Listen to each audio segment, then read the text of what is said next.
Hello, everybody. I do believe that we are live again on YouTube. And today we are talking with two guests, but one after the other. The first one just joined me now, and that's Thomas Karat from the wonderful YouTube channel Salt Cube Analytics. Thomas, welcome. From the wonderful YouTube Good morning, Pascal. I think we have a bit of an echo. I hear myself double. Yes, I think the problem is that I am running my my own channel in the background. So sorry about that, everybody. I am still trying to figure out how live streaming works. I learned that I have to switch off my own live stream. So Thomas, welcome. Great for having me again. Thanks, Pascal. We've spoken several times, never live, so this is new. But for everybody who's not familiar with your work, you have this beautiful YouTube channel, and you are also a writer. And you recently wrote this new piece on the gathering storm. Beautiful image, by the way, on your own Substack. That's this one here, Thomas Karat Substack, Manufacturing Consent Before the Bombs Drop. And that's what we need to discuss today. The first 30 minutes are exclusively with you, and then we will be joined by former East German spy, Mr. Reiner Rupp. But first, let's discuss your piece and your analysis of what you could find out from digging through online sources about what's being prepared with Iran, because you found quite a lot of interesting things actually in this article, didn't you? Yes, to my own surprise, I have to say. So it was also for me an experiment. I used an API, a news aggregator, and I collected about 230, 240 articles from, I think, 11 different countries. And then I started to analyze them, right? And I actually tried to analyze for something else, for the linguistic framing, which is also included in the article, of course.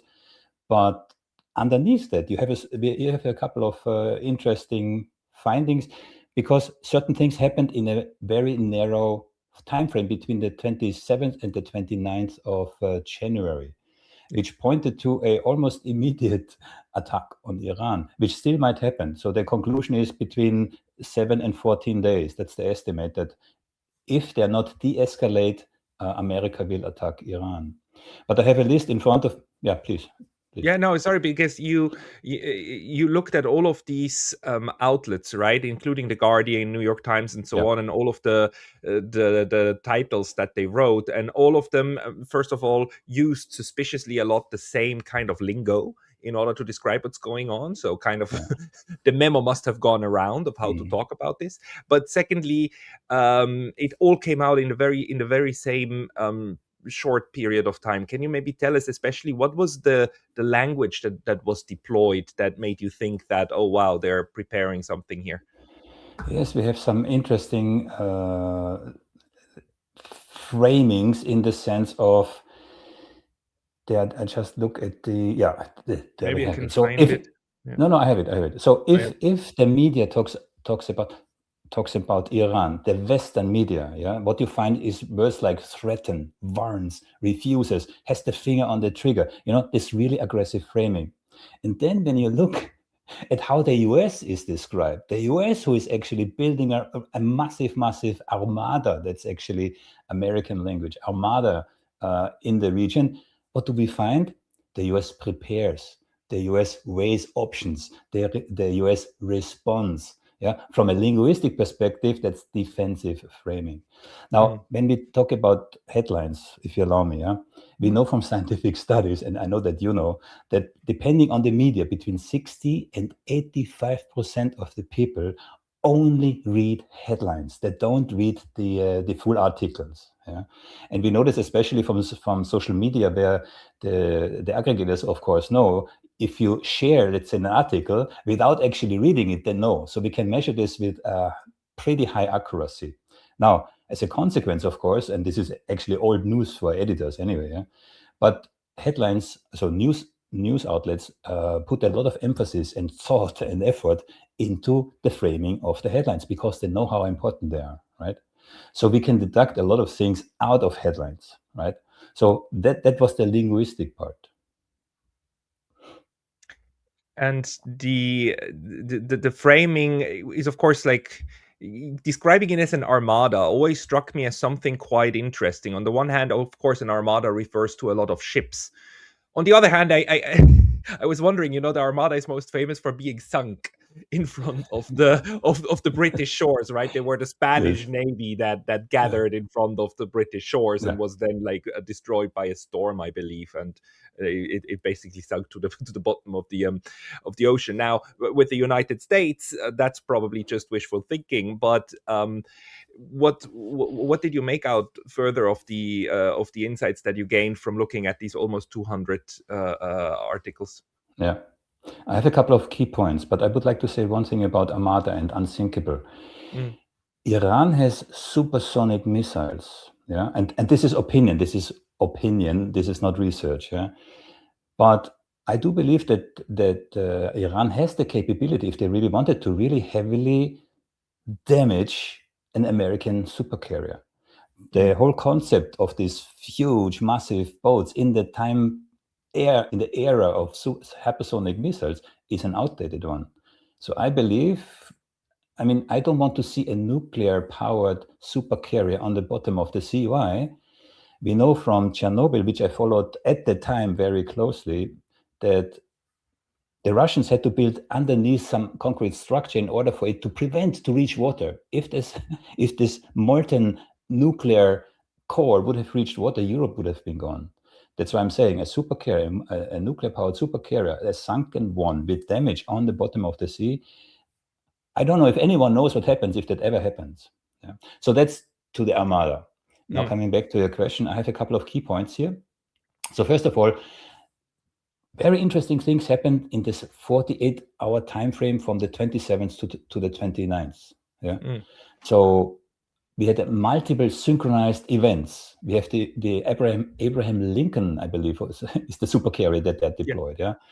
Time had this, time is running out, this urgency. It's also a linguistic thing. If you detect this in media, this urgency, time is running out, last chance, or in PR, time-based offers, these kinds of things. Yeah. I have a question about that one. Yeah. Did you figure out who came up with this? Because the thing is, I remember reading these headlines and I thought, they're just parroting the White House, but the White House really only once or twice just threatened Iran, time is running out. But then they all picked that up and took it as if though this was a God-given kind of deadline, that it's now or never. But they all then started working on this urgency.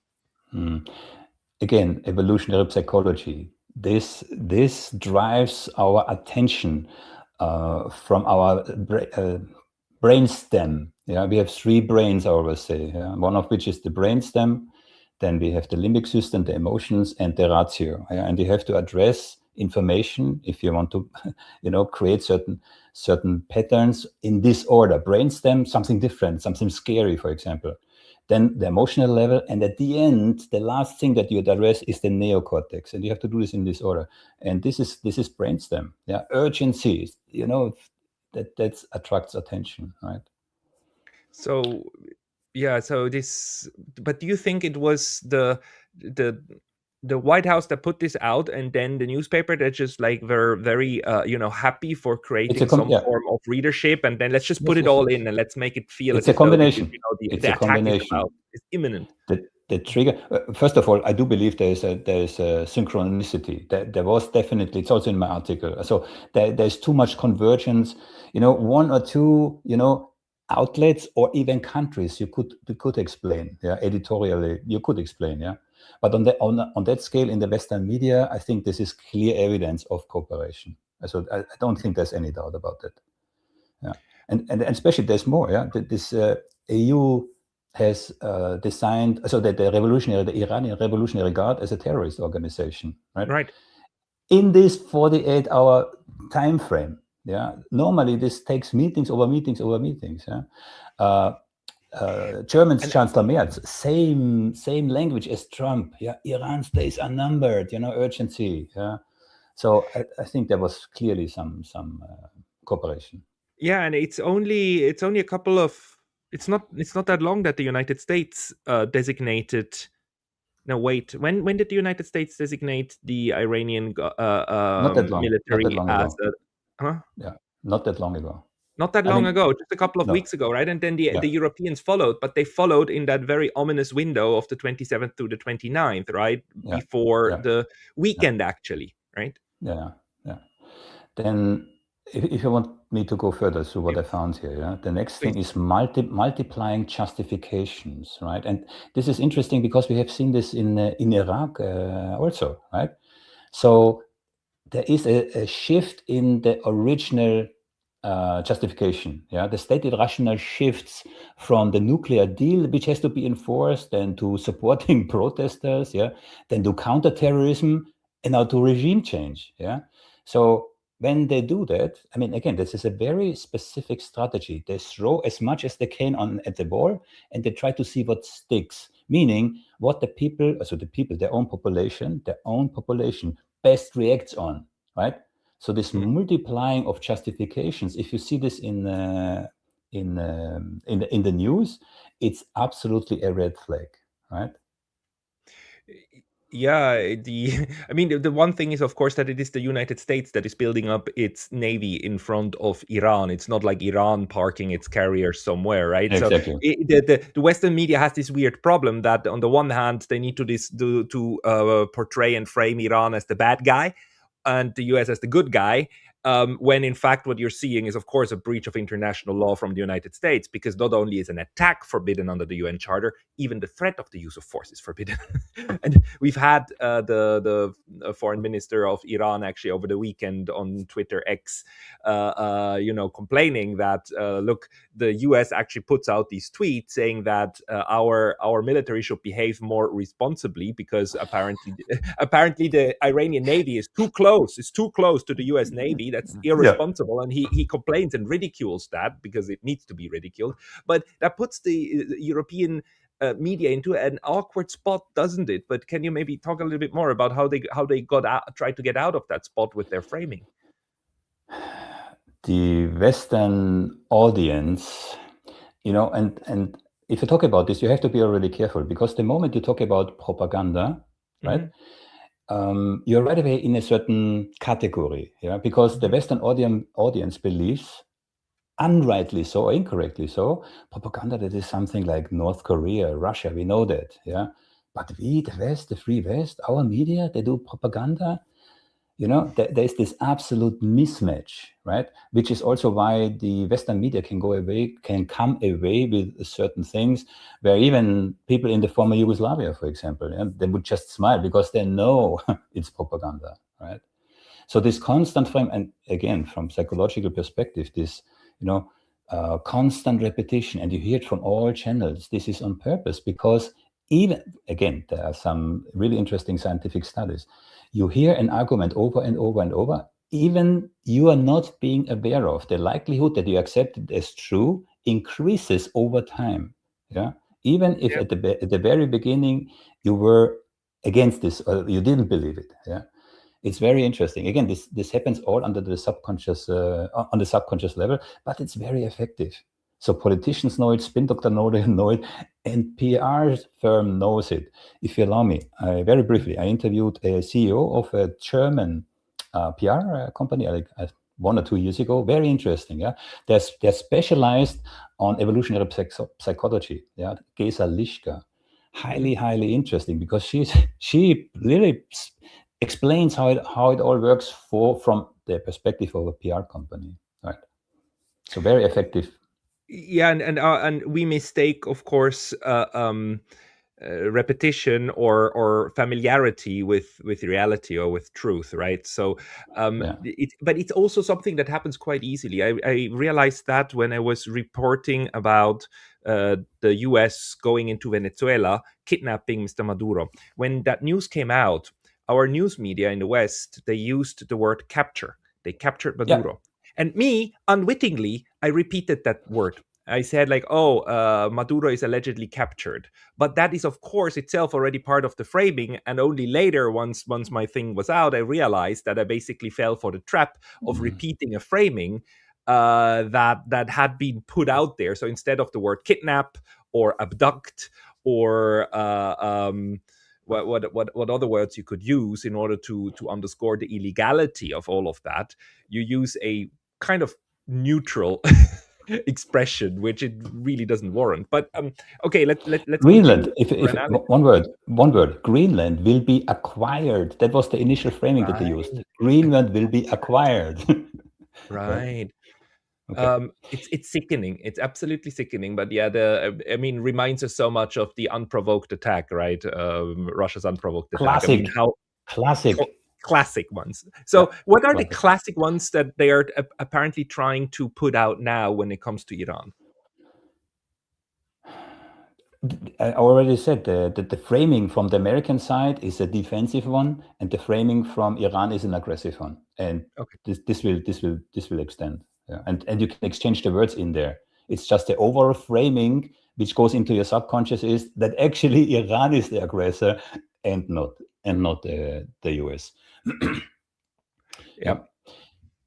If you talk about selective media framing, yeah. So from the articles that I found, what was absent is also interesting, because the Chinese version, the Chinese view, the Russian view, the Turkish view, the Arab state perspective is completely absent from the Western media. I have to be specific. That doesn't mean in those countries you don't have reports about the situation, but we don't have in Western media, we don't have the view of these countries in our narrative. It's completely erased. We do not know, we, the Western audience, are not allowed to know how the Chinese, how the Russians, how the Turkish, how most of the Arab Gulf states view what's going on in the Persian Gulf, right? Yeah, and I mean, even of course, in Europe, the Russian voices, the most popular ones in English, RT and Sputnik, are even banned, right? So we don't have access, and that's the whole idea behind controlling an infosphere, so that not just the news, what get reported, is under control, but that the way in which it is being framed is under control. Yeah, so missing voices, you write in your article, like very justifiably, are there, like all of the Xinhua and CGTN and so on, that are just not being reported. What else is missing actually from Western media discussion? I'm not sure I understand where you're pointing at. Sorry, you're writing about missing voices, but what other things are missing from the way that the West is reporting? The potential consequences of if the US attacks Iran. I mean, this is not, I mean, people do not understand. This could ignite the whole Middle East, right? So let's talk about economics. I found something interesting, but let's come back to this. Yeah, economically, right? So, and I didn't, because I'm not looking in my research. I'm also not an expert in terms of economics or finances. But what struck me is one thing: an era of uncertainty and the potential to disrupt oil flow. The serious potential to disrupt oil flow makes sense that the oil prices go up. But normally, when we have a heightened insecurity, geopolitical tensions, what does gold and silver do? Well, they also go up. Now, what happened between the 27th, 29th, and 30th of January? Now, gold crashed 37%, and oil crashed 12%. There is something off here, I checked here myself. In the Netherlands, if I want to buy now gold or silver, I have to wait 6 to 12 weeks. And on any website of those dealers you go, they tell you, due to high demand, our response time is like longer, right? So there is an actual run on physical gold and silver. Yet the price, as I said already, 37% silver, 12% gold went down. So something is off here. I don't know who is manipulating what in the background. Again, I'm not a subject matter expert, but that was a surprise finding I didn't even count on. I have a friend who works for one of the investment firms, and she texted me on Friday saying that she interprets the drop of gold price as a response to Donald Trump naming a hawk for his that's the for former the federal that's for the Fed. that's the formal explanation that we're hearing in the mainstream media. I'm not convinced. I'm not convinced. This but is how else? massive. How do you? I mean, these are market forces. I mean, I wouldn't go as far as to believe that the U.S. would be able to, willingly fake the course of gold, but of course No, well, impact it with its decisions. so gold and silver prices, if you look, they have been suppressed for decades. I mean, this is known. Yeah, and I'm not so interested in about suppressed or not. I'm interested in the reasons, what's behind it. And one thing, again, I'm not an expert here, but the fiat currency system, fiat currency, guys, look it up. Yeah, hangs on a thread, on a not on a hair, on a nano thread, so thin. Yeah. What is it now? 38 trillion something. The US is in debt, and they need to spend 20% of their GDP just to pay the interest. Yeah.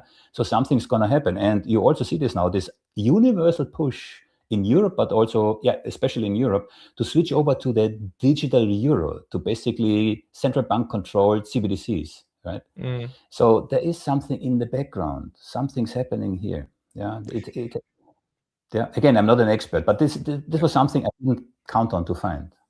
It's very interesting what happened last weekend, and one of the things that people kind of were talking about as well on Friday is whether after the New York Stock Exchange closes on Friday evening, if that's going to be the moment the attack will happen.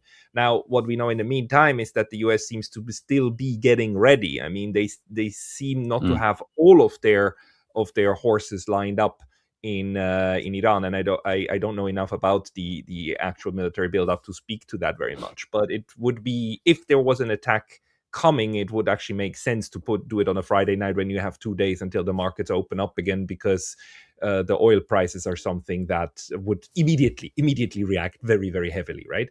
But maybe let's continue a little bit with also your findings, because you said all of what's going on with Iran must be framed or understood in the pattern of Iraq and Libya. Yeah, absolutely. We have seen the exact same pattern before. Yeah, all those points that I mentioned now, we have seen before, right? Now, before I forget, I have another document next to me. I have prepared for your viewers a kind of practical guide. Apologies. It's early for me. I'm losing my voice already. I have prepared a PDF, a practical guide, to show your viewers how they can apply this themselves, this kind of analysis. It's not highly complex. It's just a page or 1.5 pager. But once you know these kind of things, you can apply to anything, to Ukraine, to China, to politics, to local politics, whatever, right?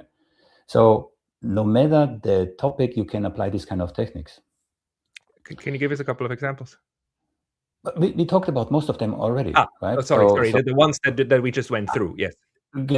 Yeah, true. Yeah. So if you, where was it here? So time compression, when you see many things happening in a relative short period of time, when you multiply the justifications, very easy to spot. Yeah. Selective framing, who is heard and who is omitted. I mean, these are absolutely red signals. Yeah. Contradictory market signals, like we had with oil price going up, makes sense. Heavy precious metals are going down. That kind of things. Yeah. Especially artificial urgency. Yeah. I think 16 headlines. Time's running out. Days are numbered. Yeah. These kind of things. And again, the interesting thing is, thanks to AI, I can pull this from. I have multiple languages. Yeah. This is all. Yeah. Then justification multiplication, very, very interesting. Yeah. So from January 22, 23, nuclear program negotiation failed. Then 27, 28, again, those are the justifications they're trying to use. Humanitarian intervention, we need to protect the protesters. Then suddenly it was counterterrorism. Yeah. IRGC is now a terrorist organization that came into this. January 29, moral imperative, the regime is now evil, this kind of thing. So multiple justifications for the same cause, absolutely red flag. Yeah.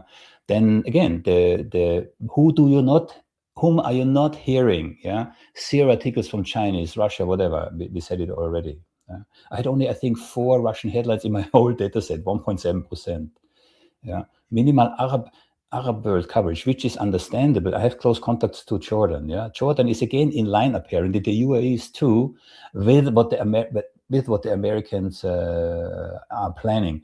And I would like to add, I was in Jordan when Iran's missiles, the first time, not the last time, the first time, flew over Jordan to hit Israel, and we were that close that the houses were shaking. Yeah, so Jordan is in the center of that. So I completely get it why we do not hear any kind of voices from countries like Jordan. Yeah, and then again, and I know I compress this now. Yeah, the framing asymmetry.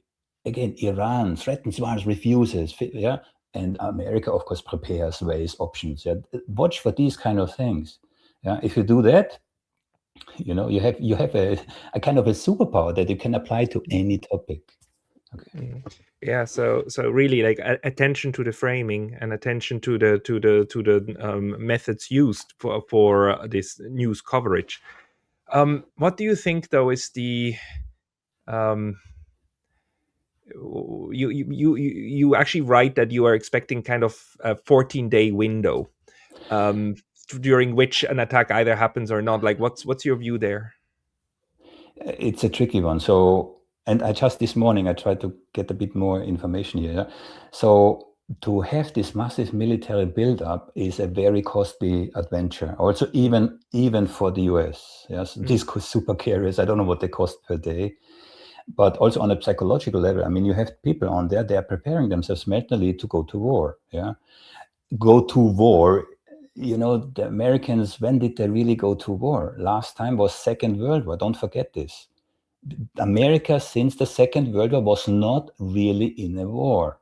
This kind of acts of aggression, like in Iraq, for example, where they killed at least a million Iraqis, and where they starved to death at least 500,000 Iraqi children, of which Madeleine Albright said on TV she found it justified. These are not wars. This is bomb dropping. This is what Israel does over Gaza. There's nobody in the sky. They fly over there completely supreme and drop a couple of bombs. Yeah, Iran might be different, right? So, yeah. And there's like two things to this. On the one hand, of course, the United States loves to frame its actions as peace-loving and in defense of global values. On the other hand, there's a domestic rationale too, because under the U.S. Constitution, only Congress has the power to declare war, right? So actually, the U.S. president would need to go to Congress and say, like, "Hey guys, can you please ratify our little war endeavor here?" And they never did that again, right? It has always been an executive decision so far in order to do stuff like this. I mean, one of the sick kind of ideas one could have is that, of course, what the United States want is to provoke Iran into sinking one of their ships so that you can then invoke self-defense. Gulf of Tonkin. Good Vietnam. old Gulf of Tonkin. Yeah, old playbook. Yeah, nothing's new. Yeah, in this respect. But they're getting worse at this game, I believe. I mean, it's again like what you took this apart and it very, very eloquently and elegantly. But this time, this whole build-up seems to be. I mean, even the Western media has huge problems actually putting that much lipstick on this big a pig. I love this expression. What was it? Palin. Anyway. Yeah, so it's getting more difficult because people get more and more educated, not fast enough, not much enough, but more and more educated, thanks to social media, which is why Netanyahu and co were behind now with the Twitter, with this whole Twitter repositioning and purchase from Larry Ellison. That would be a different story. I mean, what they do all, yeah. So information war, keyword cognitive warfare. Let me slip this in briefly. Cognitive warfare. There's a document. I have it for readers. I can send it around. Cognitive warfare is NATO considers the brains of their own population now the next battlefield. These are their own words, and they do so with highly, highly sophisticated psychological means, and we are all kinds of different streams. Yeah. So cognitive warfare to influence NATO's own population to accept the coming wars, which we will see. This is unfortunately my conclusion. We are entering a very challenging period with a lot of turmoil, change.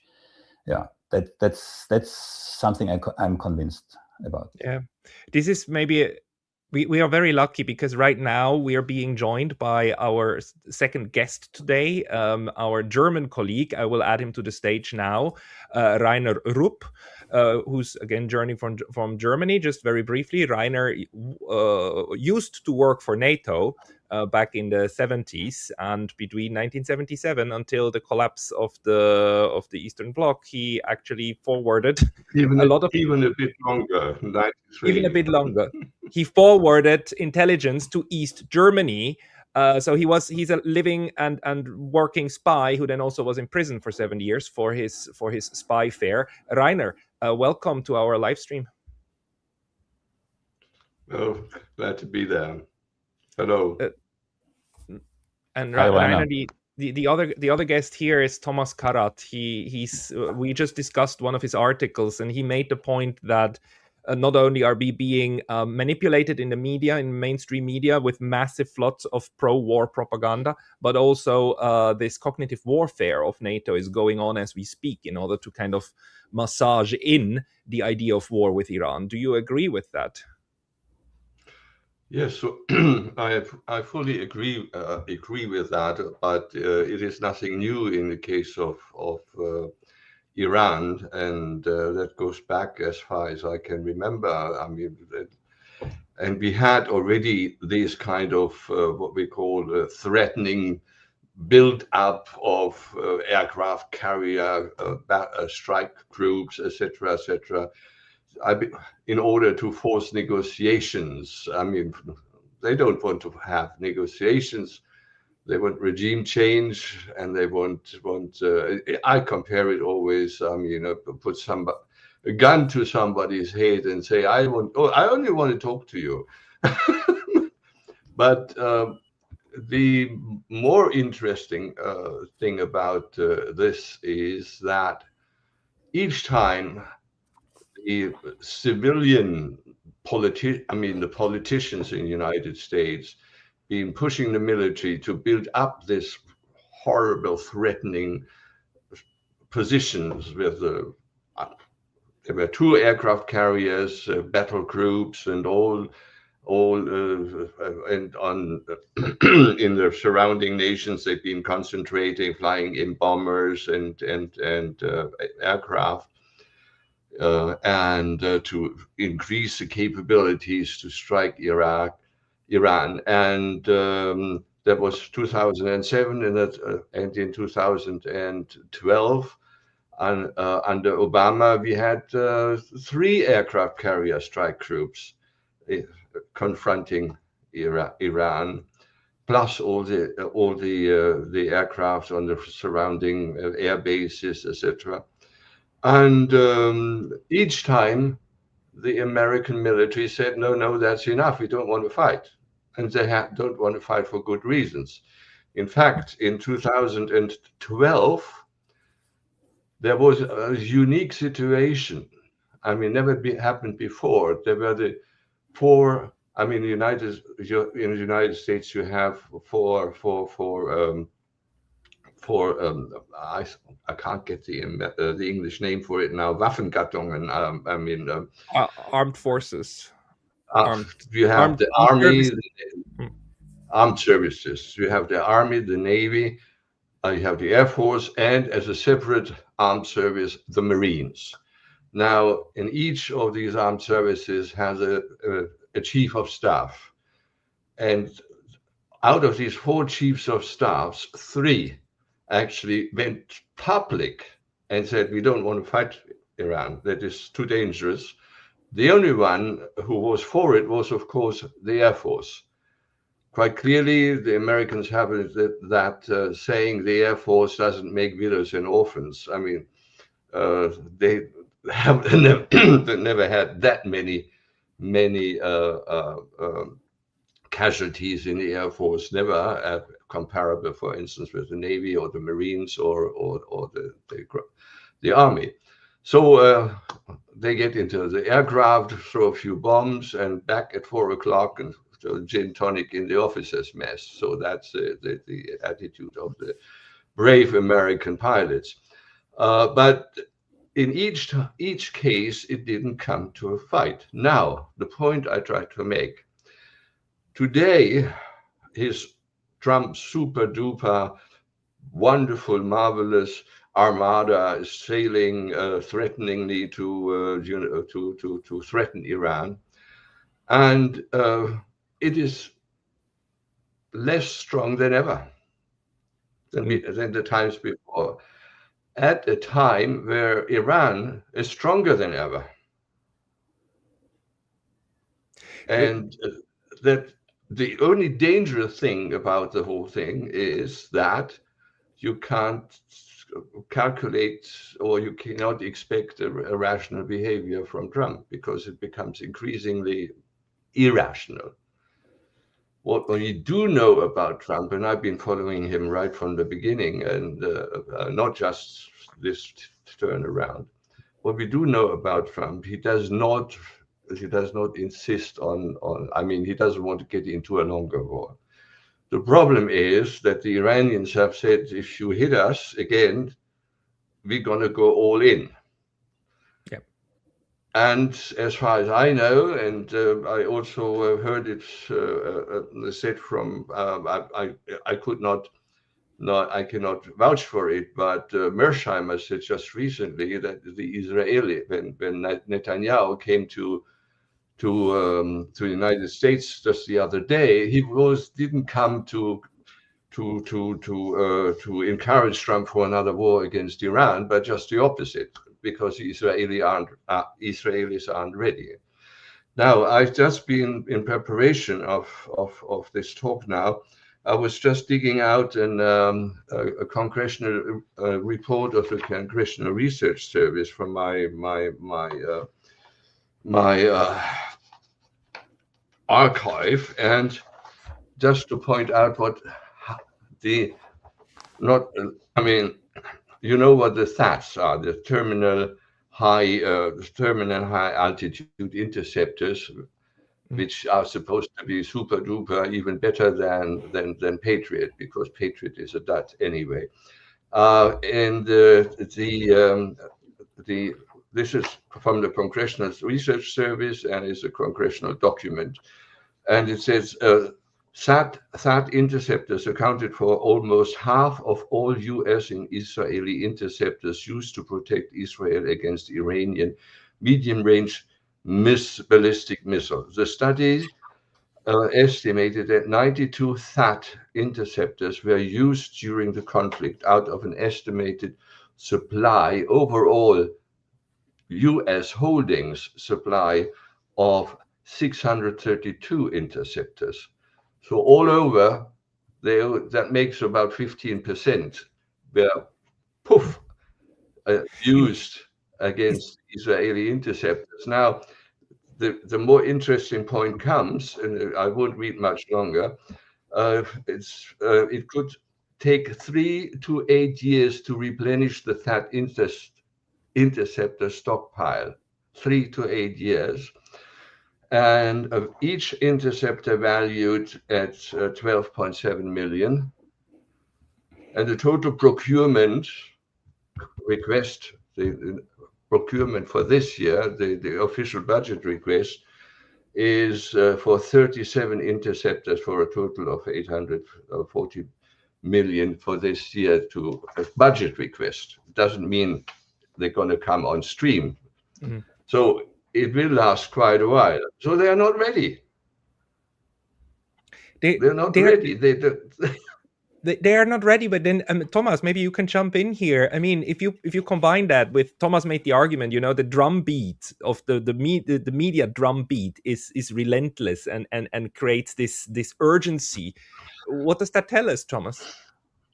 It's a good question. I fully agree. I also heard Mishama saying that Netanyahu actually begged Trump not to attack right now. Yeah. On the other hand, the buildup, what we are seeing here, is massive. They cannot sustain this for a very long time. So if Trump is aware, then if Trump is aware to what Reiner just said, then it could point to, let's say, power diplomacy, if we can call it like that. Yeah, building up the pressure to achieve a certain goal.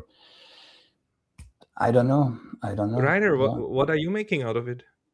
if they are not ready, and if it's clear, I mean, if it's clear to you that they are not ready, then what's the strategy? I mean, it's kind of a dumb thing to show up with a force that is smaller than the one that you used before when you also didn't attack. And are they under this Venezuela syndrome, where they think that by having enough assets, then you can now make the point and get through your demands? I only put it that way. Only a non-military man or someone who's been smoking something in the military, which is supposed to happen occasionally, could come to that conclusion. But you talk about strategy. What was the strategy in Venezuela? You see, about half a year before this, the Russian special operation in Ukraine, there was a long, over many pages article in the New York Times. Where the military man, the politicians, and the Pentagon were boasting about what they had achieved over the last decades.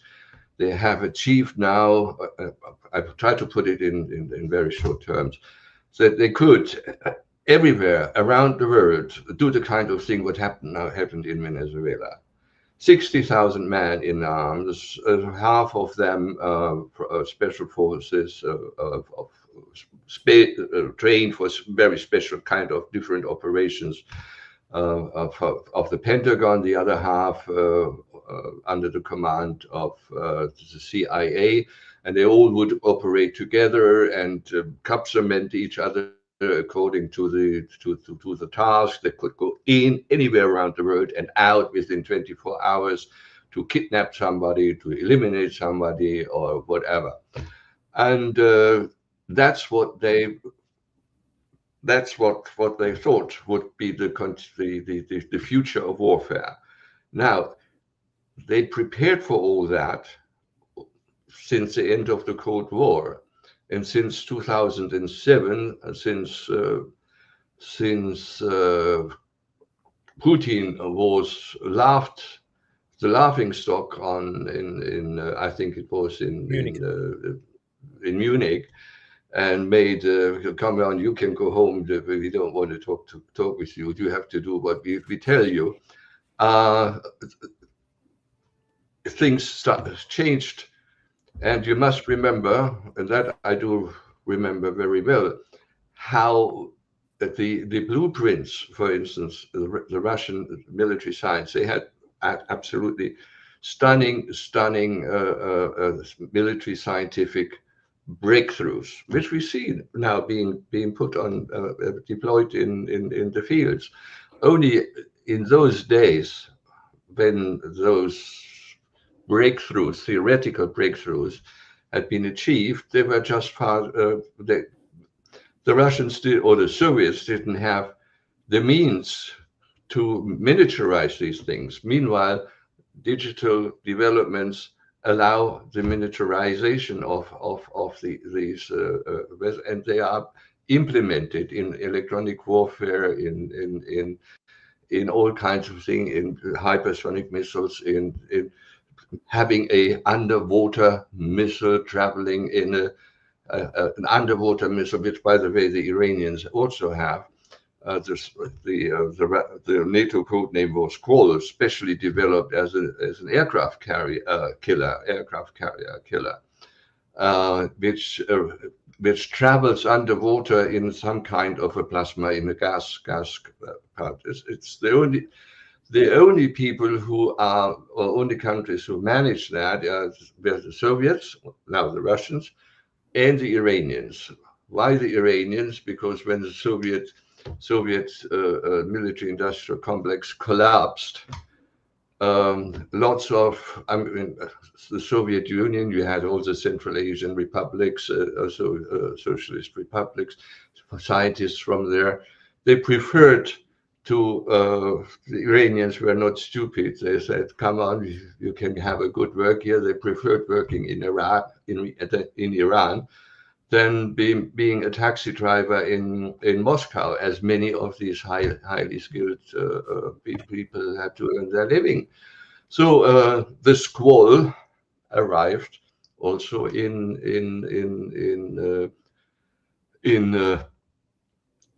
Iran. It's got a different code name. It's been further developed. And it travels underwater at speeds of 360 kilometers. Its only disadvantage is the range is not so far, and it makes an awful lot of noise, but it can be fired from a little boat. And the Iranians have practiced swarm attacks with little boats. And so you see, American ships are really in danger if they get too close. Do you think the Americans are trying to bait the Iranians into firing the first shot? And Thomas actually made the observation, right, that the aircraft carrier that's now parked in front of Iran is actually a nuclear powered one. So attacking that thing would potentially lead to an ecological catastrophe. Well, this is always the modus operandi has always been the modus operandi of the Americans, to provoke someone so much that the other side fires the first shot. I mean, this is what happened at Pearl Harbor. Yeah. That didn't come out of the blue sky, as the Americans say. No, the Americans tried to strangle the Japanese. I'm not defending the Japanese fascists at the time, or imperialists. I mean, they did horrible things in China and in the region, but they tried to strangle and cut the Japanese off the supply of oil, etc. So what did they do? They used their navy to cut the Japanese off the supply. So what did the Japanese do? They thought they could eliminate the threat by destroying the Pacific Fleet in Hawaii, which they didn't do very well. Right. Thomas, do you want to jump in? So it's a modus operandi. They pressure someone so much that in the end you react, and then, oh, we've been attacked. Yeah, so again, like Reiner said, apologies, it's the old, we discussed this before, it's the old playbook. Yeah, this is not new, we have seen it in the past, right? But it goes hand in hand with a lot of media attention in the West, actually. And sorry, Reiner, Thomas was saying this is it's a playbook, right? We've seen all of this before, but it also goes hand in hand with a lot of public signaling. I was in Vancouver just a week ago for a conference, and there was a relatively large protest. I would say 5,000-6,000 people easily. Iranians, a lot of Iranians and Canadians saying like Trump. Start now, regime change must come. So a good part of the population is sold on the idea that, regime change is now not just a nice to have, but it is a humanitarian necessity. Also because we are being fed this idea of like 30,000 dead Iranian protesters in Iran. I mean, it's quite insane, the length to which these people go. You want me to answer, or Reiner? Maybe Reiner? Yes.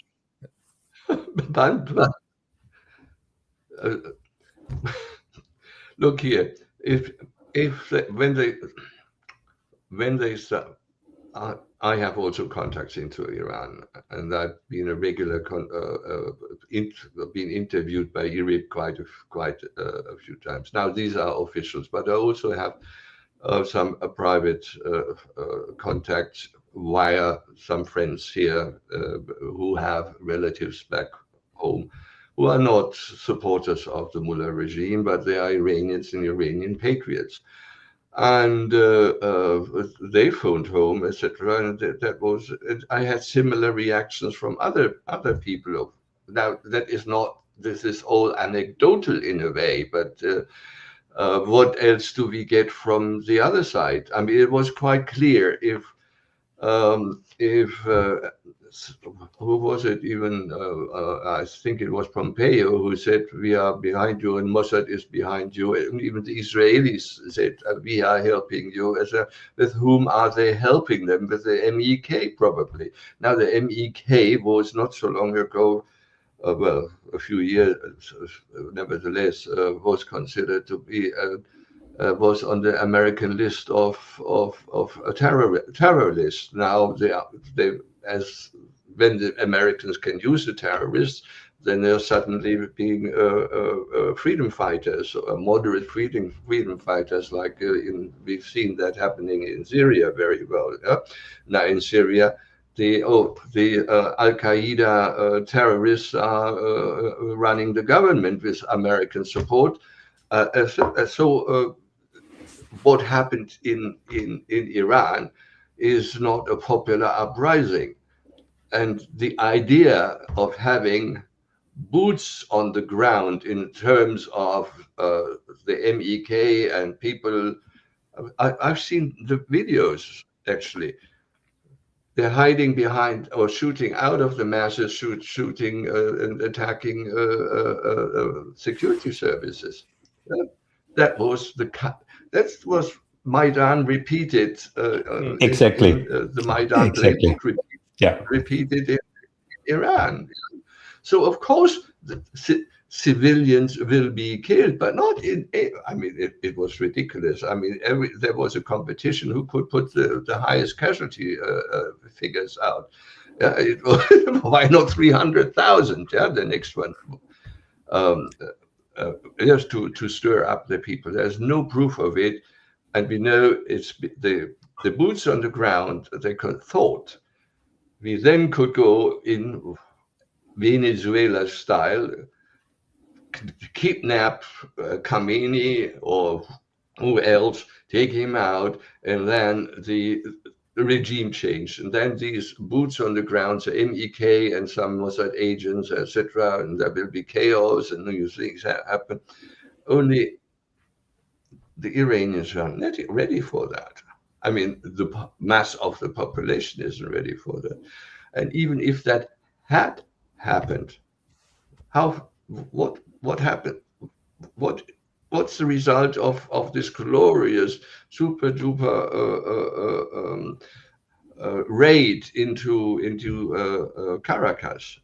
Yeah, okay, they nabbed Maduro. They showed, oh, look here, we can do that. But what has come out of it? What in reality has come out of it on the ground? Yeah, and that is even what is no strategy. There is no it's show, and the problem is that Trump's got. I mean, not even the population in the United States asks what happens in Venezuela. What was it all about? What was it all about with Greenland? And Trump had two setbacks, basically. Yeah, two setbacks. He needs some success, and that might be even if he bombs against and declares it a victory. In Iran, bomb again and bomb once again all the nuclear installations, which they already had this absolutely sure that they had already them destroyed last time. But the Iranians must be very, very good because they have rebuilt them all in the meantime. And so the Americans have to destroy them again. So drop a few bombs, declare it victory, and get out. Only the Iranians have said that we're not going to play that one along. We did it once because I think it was a mistake that they did agree to the ceasefire right away. Strategically, they should have continued at least a few more days to show the whole world where Israel and where the Americans stand. It would have prevented the build-up now. But I think they will not continue just to absorb the strike without reacting. And And I Thomas, think they have to. Thomas, this brings us again to this cognitive warfare idea, of course, that the entire media onslaught that we saw and that you in the first part laid out so well is actually just part of the attack, part of everything that the United States uses in order to achieve regime change. This is part of the attack, and it's directed toward the Iranian population. It's directed toward the Iranian government. It's directed towards the European governments and toward the European publics. It's an all-out modern 2026 type of warfare attack on the other one, short of the missiles flying so far. And and it's becoming increasingly more sophisticated due to social media, because we all have social media digital fingerprints. They know our psychological profile better than we know it ourselves. They even know the cycle that we go through, so they can target with pinpoint accuracy. They can target you, Pascal, different than Reiner, and they target me different than you two gentlemen. And that's the scary part. And they do this with very, very sophisticated psychological means, right? So the main goal of propaganda is to avoid that anyone detects there is propaganda, which in the West, as I said at the very beginning, they are successful, because in the West, we don't believe we have propaganda, only the Russians and the North Koreans, right? So here we go. No, it takes it takes people who've seen it before in order to kind of recognize it. Yeah. Reiner, please. But there's one thing, propaganda, and there's another thing is the real world. And the real world the real reality will eventually win. And if it comes to a clash, it will be a hard awakening for us, and for us too. I mean, because we will be affected too. If the Strait of Hormuz is closed, and we don't buy any more Russian oil or gas, of course, and it's going to be very hard for Germany too. So anyway, you surely know Sun Tzu, the art of war, not the art of the deal, but the art of war. And one of the key tenets in this of Sun Tzu is that if a warlord moves into a field, it's very important that he's well aware about the weaknesses and the strengths of the opponent. But even more important, it is to know your own weaknesses and own strengths. Now, in this respect, be it Ukraine or be it now Iran, the West or the United States have failed on both accounts. They just live still in their idea of we still are the superpower, we still have the mightiest, the shining army in the world, we can still do what we want, and they still can do what they want in their hemisphere, just for pure logistical reasons. The Russians and the Chinese are very reticent to fight a war on the other side on the globe against a very mighty opponent. That is no Americans are still very mighty, especially with their main force. Their main force of power projection is the Navy, and that is still unparalleled.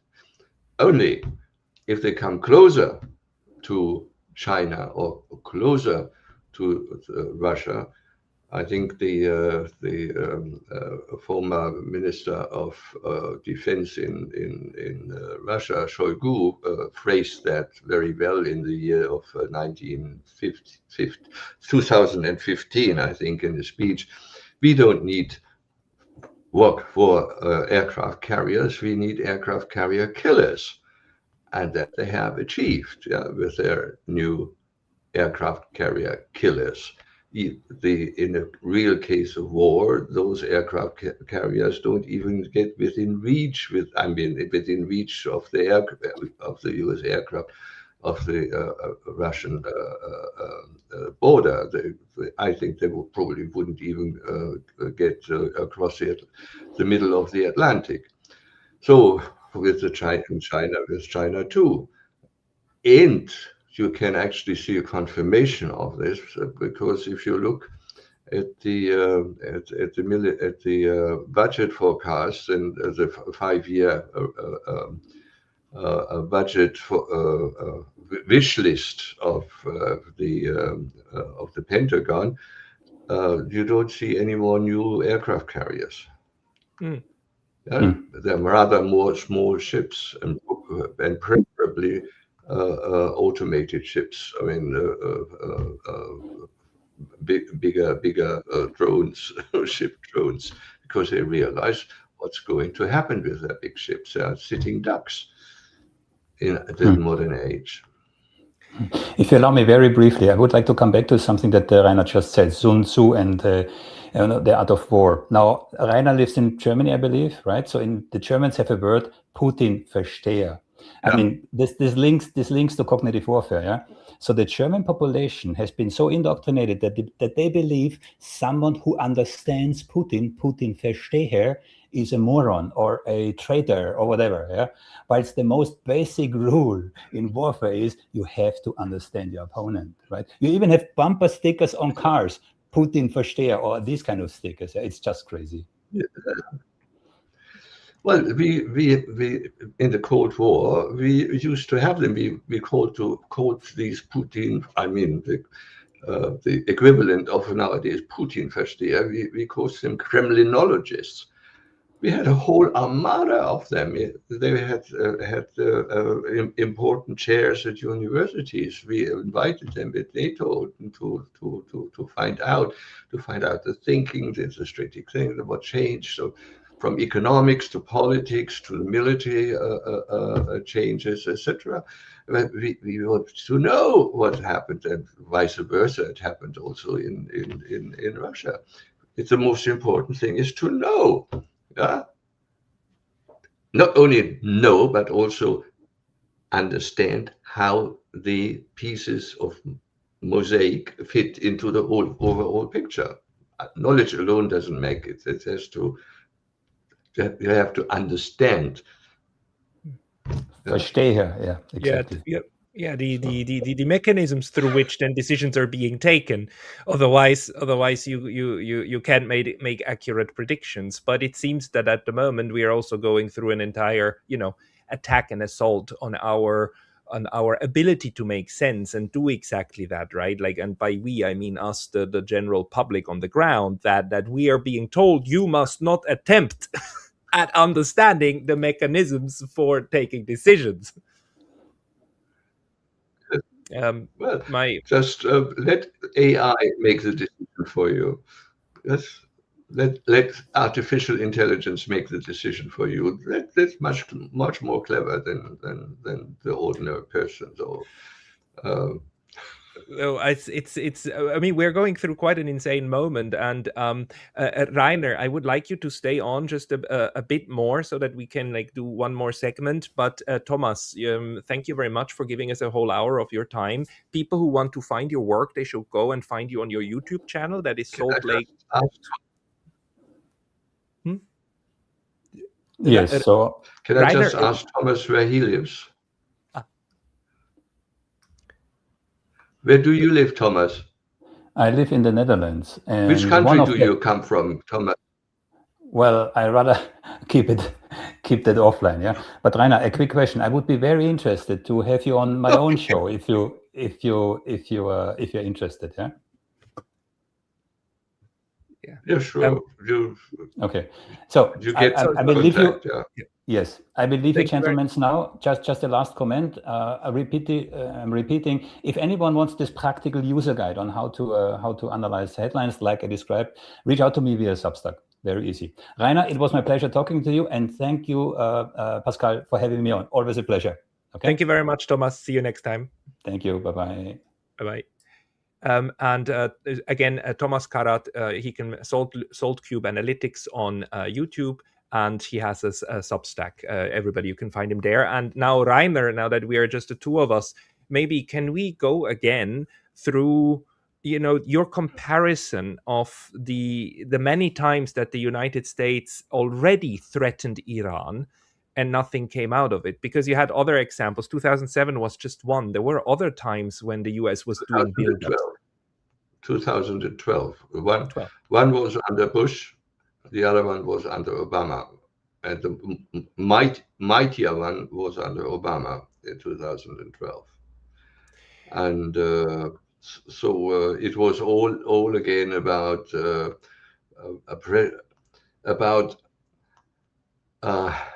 it was about the nuclear question. Now, Iran has signed. Iran has signed the non-proliferation treaty, but part of this non-proliferation treaty gives every country the right to enrich uranium to the point that it is required for civilian purposes. And everybody who's got cancer or something else, I mean, even in our countries here in Germany, we are using enriched uranium in a number of medical applications, and it is used elsewhere in technology, and even to a certain extent, if I'm informed correctly, even to some extent in order to make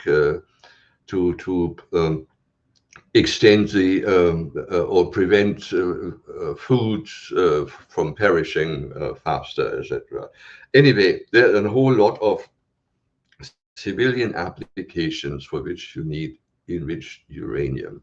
Now, the Israelis, and hence the Americans in particular, the Israelis want to remain the only nuclear power in the Middle East. I mean, one can understand that they want to understand does not say approve. I can understand that they want to remain the only nuclear power in that area, which gives them some very special translated in political clout, gives them a lot of political clout in that region. Now, they want to have a full stop on Iran, that Iran does not at all enrich uranium, because they say once you do it, you can't really control where they stop. Fine. Therefore, we have, in order to control that, we have the international IAEA, the International Nuclear Atomic Agency, IAEA. And they had free access in Iran. Not only free access, they were, of course, allowed to put cameras everywhere, not just cameras to take still photos, but video cameras which were on stream all the time, which could be controlled, and they're connected via internet for now. How long have we got internet? 20 years or longer, 25 years or more. No, I already had it in my office in 93. Internet, via internet, they were connected, so they could control all the comings and goings at the critical parts, being underground, of course, at the critical parts of the enrichment possibilities. Now, for that, you need a certain kind of centrifuges and so on. So also the purchase of centrifuges with very, very special centrifuges could be controlled, and etc., etc. So it was, and the International Atomic Energy Agency repeatedly came out with a statement: everything is okay, no problem. The Iran is not doing anything against what they've been promising to do or what they signed to do. So, but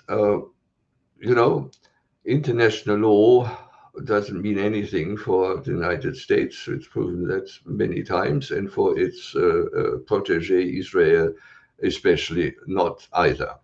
And so they wanted to stop Iran from the enrichment process. In the Iranians,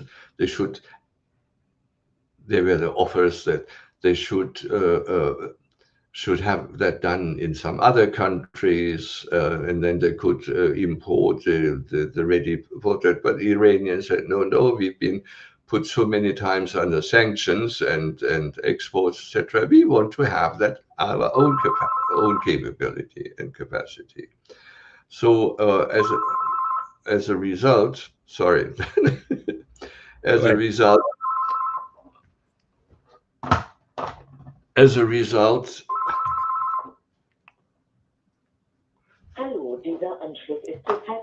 That's what happens when you do a live stream and the phone is ringing. Everybody, we're still getting used to how to do live streams here on Neutrality Studies. But Reiner, yeah, as a result, they try to push Iran in by force, by putting a 3 Air Force battle group,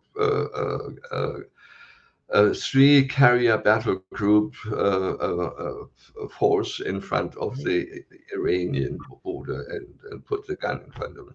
On top of that, already under Obama, an additional claim was added to this, that the Iranians should stop developing medium-range missiles that could reach Israel. Yeah. And the Iranians said, no way, that is our guarantee that we can hit back Israel if they hit us. And so that is still now the order of the day.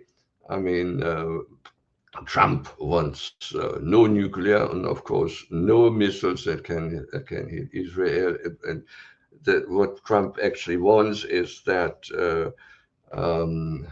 Iran rolls over belly up, and well, what they really want is regime change. And for that, they even reactivated the stroke of the son of the Shah. He looks like a joke. It's like every time you see him, and then you see there's an Iranian flag behind him, and you realize that it must be somewhere in like, it must have been somewhere in a bunker or something. I mean, it just looks bad. He looks bad, but yeah. No, and from that point of view, nothing happened, because if you get, that was already 2012 the case. If you want, I can send you what I've written at the time about it.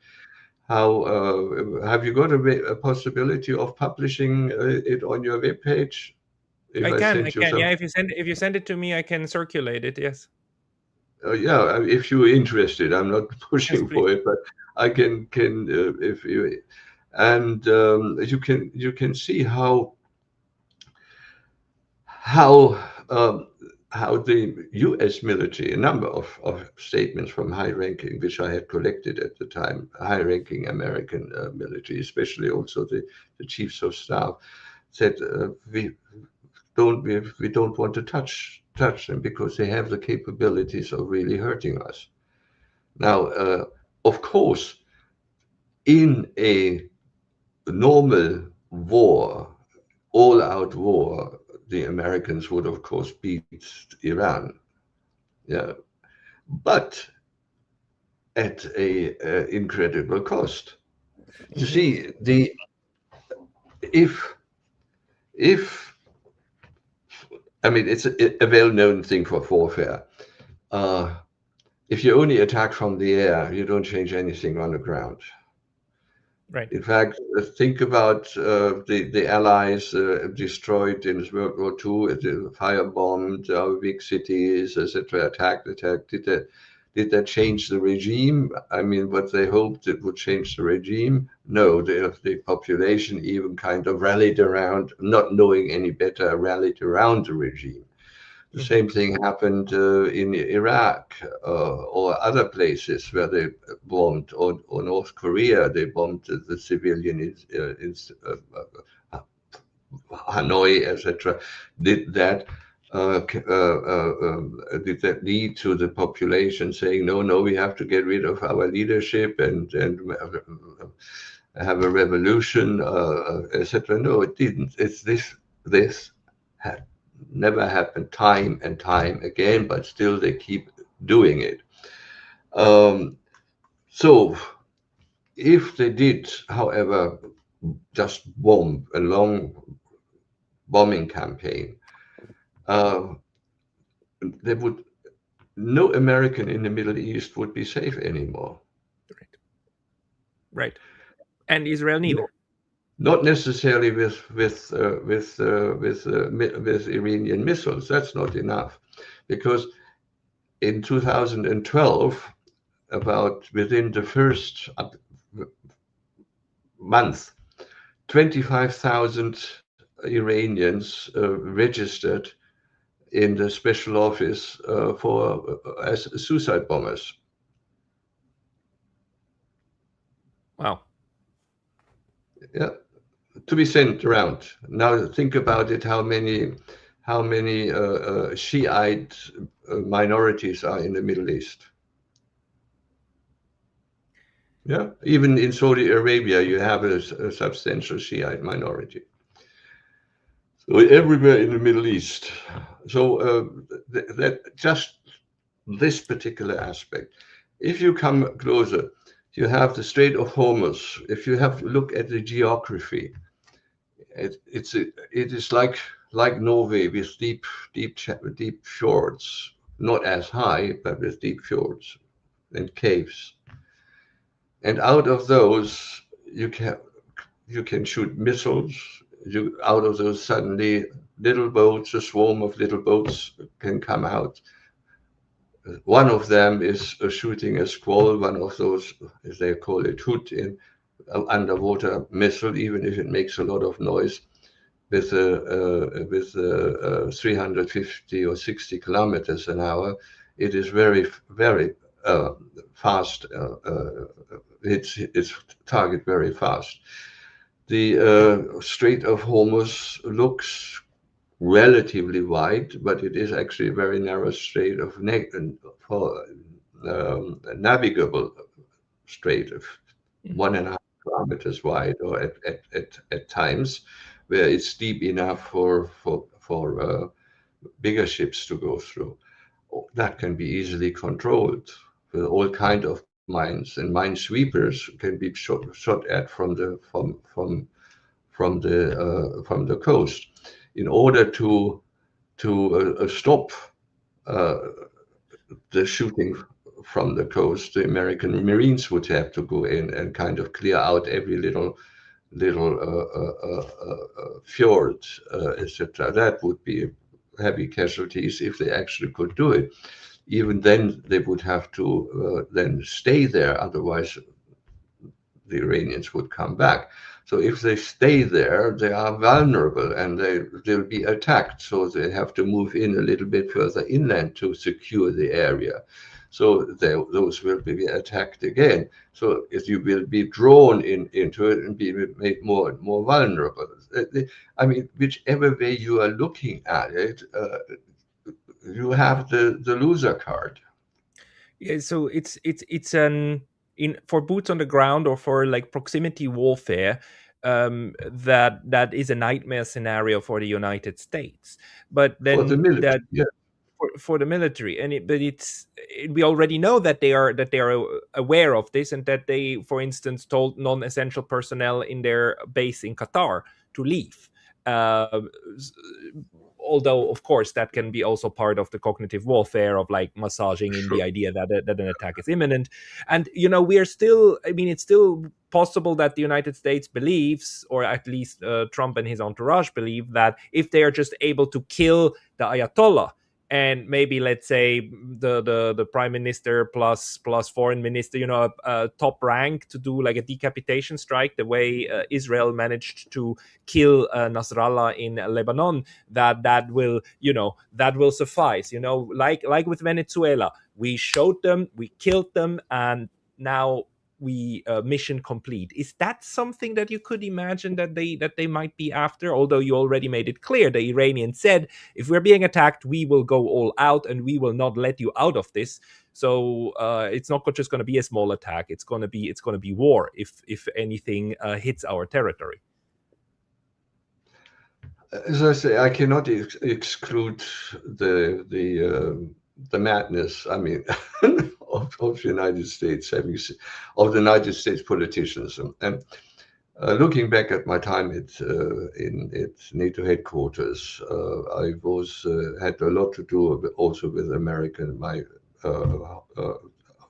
high-ranking officers. I was a civilian, but on the military level, my counterparts were at the level of colonel or general. And so I had quite a lot to do also with American military. And I always was struck by because from the left in Germany, you always said, oh, these horrible American soldiers in the military. No. By comparison to their political leaders, they were peaceniks. And it was quite clear. They didn't war. They knew war. Many of them had children in uniform. Yeah, they were old enough to have children in uniform. They didn't want war, of course, to impress. I mean, again, Sun Tzu, the best war is if you can win it without a shot being fired. I mean, if you impress the others so much. So they're having the finest weapons and etc. That is all. That's what they wanted, and to have even more of it, fine. But they were, by comparison to the civilian overlords, they were risk averse. Luckily. I mean, I found that generally amongst the military, full stop. That is fascinating. Because the thing is, some of the military, some of the civilian leaders in the cabinets of the United States, they are actually coming from a military background, but those tend to be the ones who give the bloodiest speeches, so who fit into the general like warmongering profile that even a civilian like Mr. Pompeo then brought, of course, to the first Trump administration. Yeah, well, or what was the guy with the big mustache? Was the national security? The walrus, Mr. Bolton, yeah. Mr. Bolton, etc. They didn't have any military experience in the front, and etc. No, but for them, war is something they've probably seen it in Hollywood films back home in the easy chair. And if they're think tanks, I mean, I also prefer to read reports by a think tank, which I like, but I also read the other ones. But if they read think tanks from like the Institute of War, run by rabid war fanatics, then of course they think everything's fine. And you have to listen to the people in the Congress. They still think they are the hegemon and they can dictate and they can get away with it. This is the point. They don't know the strengths and the weaknesses of their own situation and the mounting strengths of the opponent. May I ask you one more thing, which is that, okay, we've seen this before. You're saying the buildup has been there before in 2012 and during the Bush administration as well. One of the things that a lot of analysts are saying is that if Donald Trump now just disengages, he will lose face. I mean, it will the weakness of the United States will be exposed for all to see. How did they deal with that back in 2005 and 2012?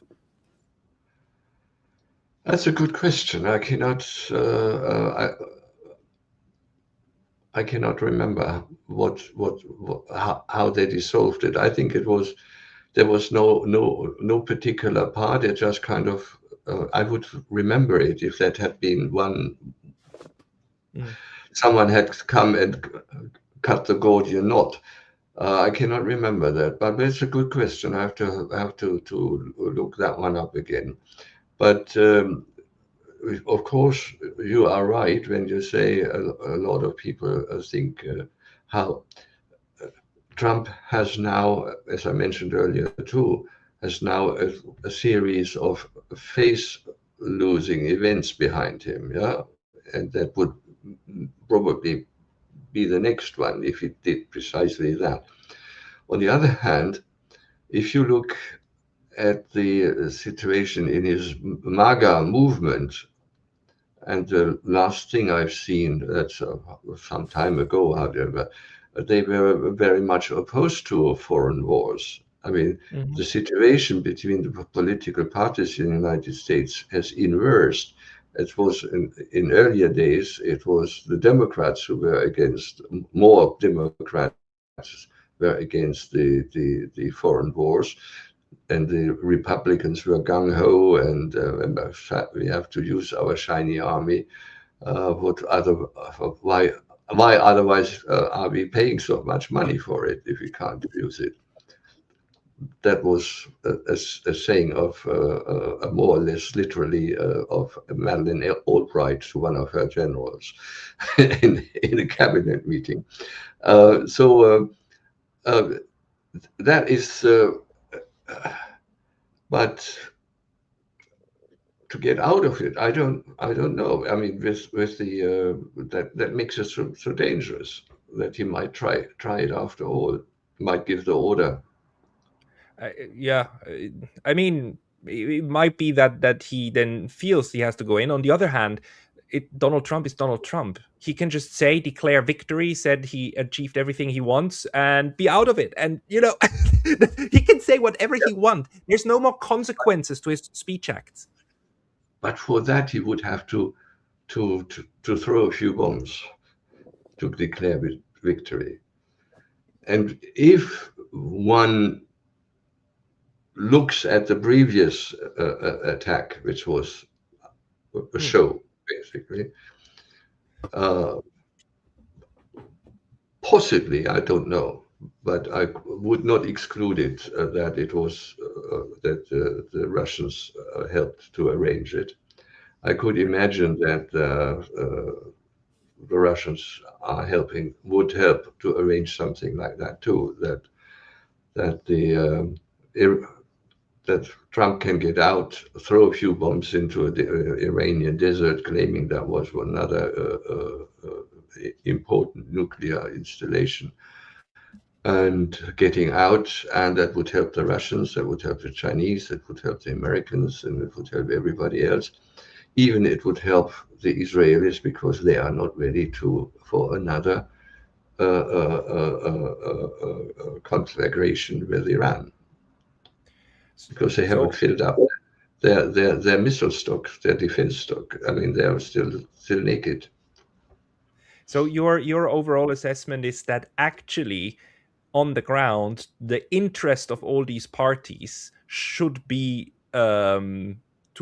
to get out of it, even if the United States, the political level, we don't know, but the military level must be aware that getting out of this situation is actually in their interest. Maybe one more question, because it was going through my mind. If the Iranians attack this armada, this navy fleet, if they, let's say, the unthinkable happens and they manage to sink the aircraft carrier, apart from the ecological disaster, wouldn't that be a reason for the United States to start using ICBMs, like just fire from the U.S. mainland at the Iranians? And is that thinkable in your assessment?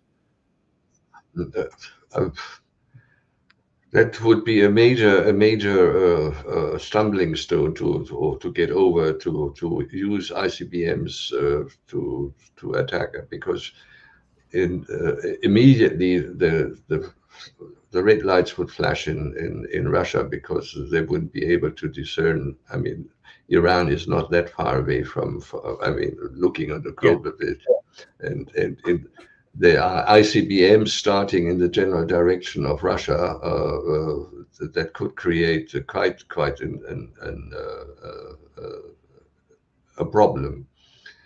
And an ICBM only has a the ICBM is only has a more important effect because of its nuclear warhead. A few in terms of normal TNT, it can get maybe, but we don't even know if it could. I don't at least don't know if it could penetrate deep underground or not. Normally, the only way, for instance, to get deep underground, the Israelis have shown in Lebanon, in Beirut, when they got into the cellar of where deep under a high-rise building to eliminate Nasrallah by dropping these deep penetrating bombs at the same place again and again. So they actually worked themselves through the rubble, through the crater, in the same crater again and again. I think there was about seven bombs were required until that was achieved. But but an ICBM, but by itself, doesn't.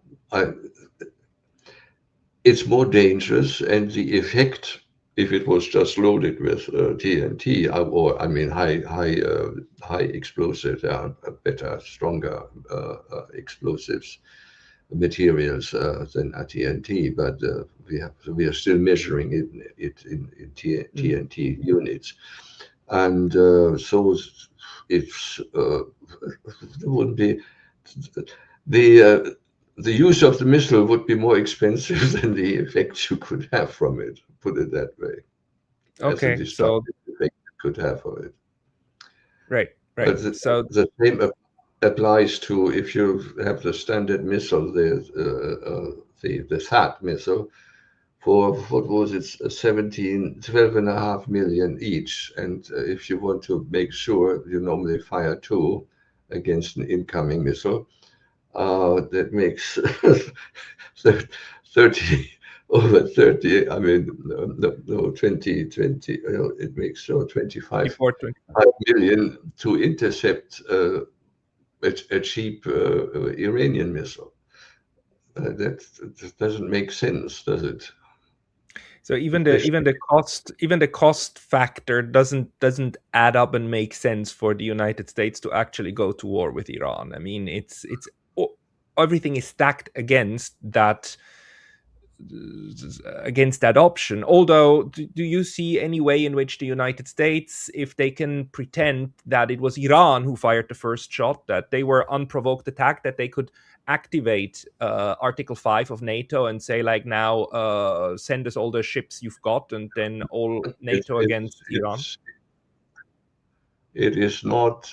I think it's not the Wendigkeit des Krebs. I would have to look at. I don't think that it's beyond the limit. There's no automaticity in that. Yeah, for everybody watching, like, the NATO treaty has a clause that says that NATO territory is only in Europe and above the longitudinal a latitude above so and so, not below that, and probably Iran is below that latitude. Yeah. And so in a sense, even entrapping the Europeans, you would have to use massive again, propaganda. So it's unlikely that the United States is able to escalate it laterally to other NATO members. Yeah. Well, orally, I mean, the EU is already rushed ahead, declaring the. Yeah, true. They're satellites. They're satellites at this point. They do whatever the boss says.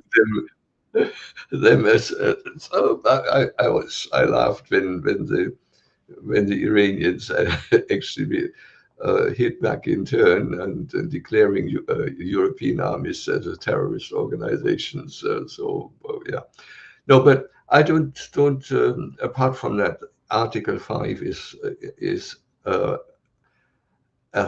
has a certain automatism, but it does not include explicitly military. It can include military, but no country is committed by Article 5 to help in military terms. Article 5 requests assistance, but within the country's means and possibilities, and it can just be a diplomatic protest note. Right. To fulfill the requirement of Article 5, which is kind of stylized as we all march in lockstep, guns cocked, and if it doesn't work like that. Right. No, you're absolutely right. And, other people, including Jack Matlock, former US ambassador to the Soviet Union, actually said people should really read the NATO treaty before they make any kind of assumption about what it says. Yeah. Absolutely. And more importantly, originally when NATO was created, it was when the French and the British and the former colonial powers, they were all interested to expand this NATO, the Article 5, also including making it mandatory to have military assistance beyond that line of latitude. Right. And for very good reasons, the Americans said no, because in those days they were still fighting, the Europeans were still fighting colonial wars. The same kind of thinking, they did the same kind of thinking Zelensky is doing now. Oh, if I only could be in NATO now, I could continue my fight with the help of NATO. Or NATO would do the fight, also the fighting for me. No, it was the Americans who were opposed to this. They didn't want to be dragged into, in those days, remember, the Americans did not want to have any kind of being public relations wise, did not want to be associated with the former colonial powers. Yeah. And powers. Yeah. Reiner, like history has this weird attitude of creating very bizarre ironies. One of them being like when we look at Japan, it was the Americans who wrote Article 9 into their constitution, although I must say there's a very important Japanese were working behind the scenes for that. But Article 9 saying Japan will not maintain military forces, right, and will defend the homeland only at home, never abroad, renouncing war. And today it's the Americans who keep saying why don't you want to do more for the alliance, and you should do more.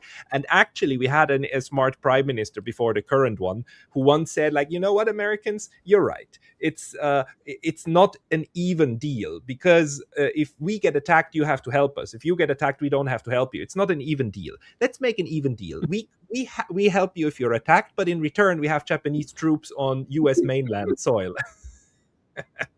Which was then, of course, automatically out of the question. But there are certain politicians who have a bit more freedom to speak than others, because the Europeans are 100% captured, unfortunately.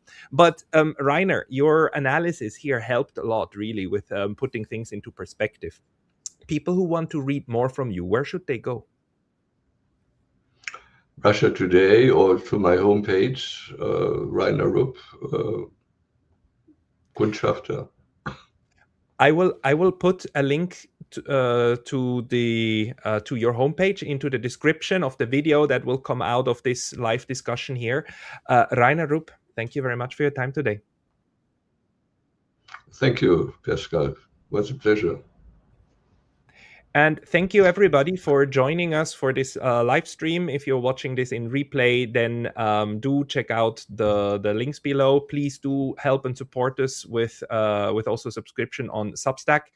You know that YouTube recently banned me, and it really helps on getting subscriptions on Substack to get your email addresses so that we can remain in touch. That is pascallota.substack.com. Just Pascal or neutrality studies Substack into the Google Finder, you will find it, or just scan this code over here, and then you'll also find it. Thank you very much for your attention. Thank you very much for your support, and see you next time.